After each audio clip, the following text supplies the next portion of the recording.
Hello, কেমন আছেন আপনারা সবাই? এই দেখো আমার আন্টি, আমার মা, দুই বেয়াইন বসে আছে। আমরা চলে এসেছি আইসক্রিম খেতে। এখানকার খুব নামি দামি জায়গার আইসক্রিমটা আমি আসলে ঠিক করে বলতে পারি না। আমার ভাই, আমার মেয়ে ওরা গেছে। এই যে আমরা বসে আছি। ও, এইটাই মনে আইসক্রিমের নাম? না, আমি জানি না। দেখো তো, ফ্রোজেন কাস্টার্ড, ফ্রোজেন কাস্টার্ড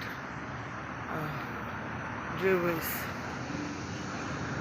আর এতক্ষণ ড্রাইভ করলো আমার ভাইয়ের বউ, আমি পাশে ছিলাম, এই জন্য আর এবার ভিডিও করতে পারিনি। দেখো কি সুন্দর সুন্দর মানুষ, আর অবস্থা জন্য তোমার ভিডিও সেই বাড়িয়ে দিবে, আমার সাথে সেই বাড়ি আছে। আন্টি এই অ্যাড আছে? সেই ব্যাড করছে। আচ্ছা ঠিক আছে, আমি দেখতে পারবো।